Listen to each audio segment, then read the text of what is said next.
Hello, my fair friends. I'm Ruby Ruse. This is Baby Bunny, and welcome to Fairy Fortunes. For those of you who are new to the channel, you ask me a question and I look into your future with the help of my fairy friends and bring you an answer.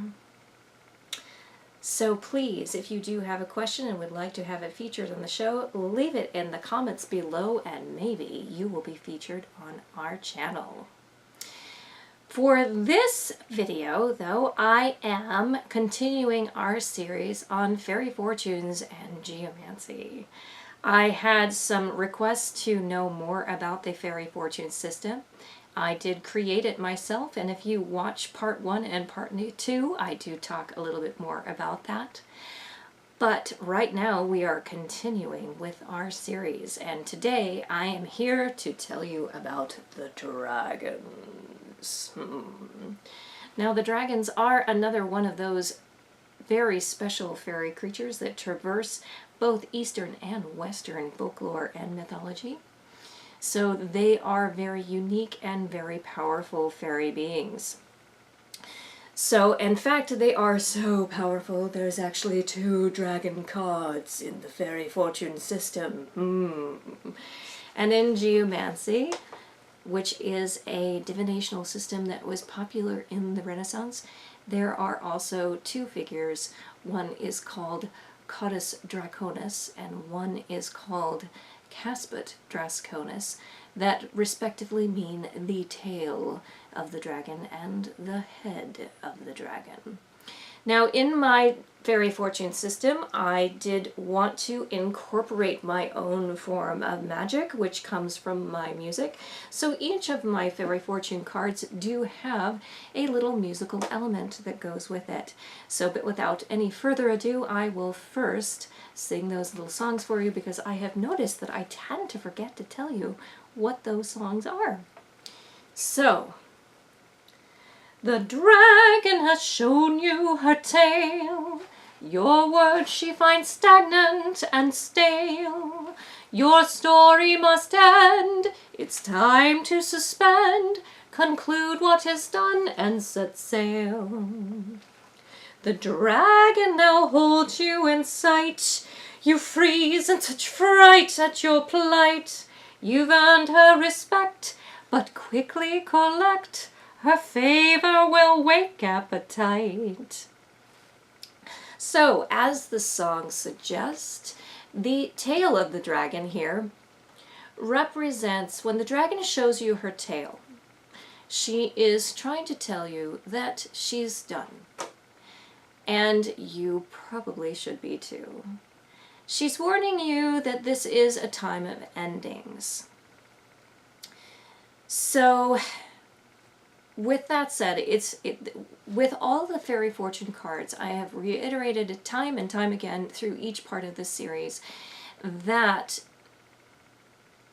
the fairy fortune cards are neither good nor bad in and of themselves. It really depends on the situation. So sometimes you're hoping for a different outcome, and the fairy fortunes will give you the exact opposite of what you're trying to accomplish.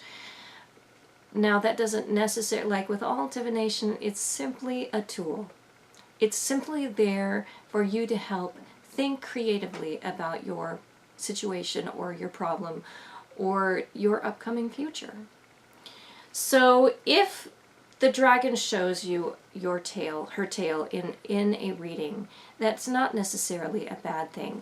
Maybe you're wondering if this situation that you're in that's really been a challenge for you, it's really been a trial and a tribulation, you're wondering what the future has in store for you, and suddenly the dragon shows you her tail in the reading. That obviously would be a very good thing to see, because it would mean finally there is some light at the end of that tunnel and things are coming to a close.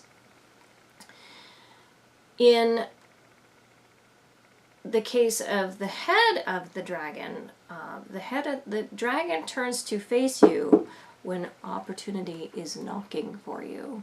So sometimes that is obviously a very good thing. It's always a wonderful thing in our society to see opportunities being presented to us, but as with all situations, it really depends on your certain set of circumstances. So, for example, like as I was explaining with the tail of the dragon, sometimes it can be a very good thing when things come to an end. But it also can be very startling when an opportunity is presented. A lot of times when we're given an opportunity at work, a job that we care about, but that opportunity involves relocating away from our family and friends, that can be something that can be a challenge for us. So obviously, just as with endings are not always a bad thing, sometimes new beginnings can be very difficult. But once again, I do want to reiterate with all forms of divination, it is not simply the end-all be-all. It's simply a tool to help you be a little more creative. It gets you thinking about things perhaps in a way that you wouldn't have considered if you didn't use a creative element. So for example, with the fairy fortunes, we have pictures, we have music, we have all kinds of things going on to spark your imagination.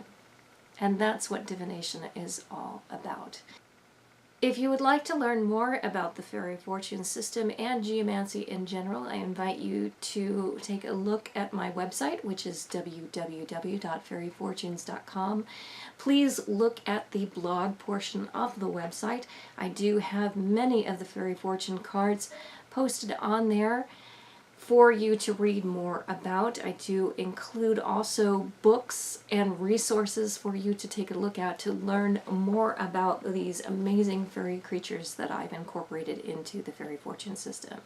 And we look forward to seeing you again on our channel. Until then, have a fairyful day.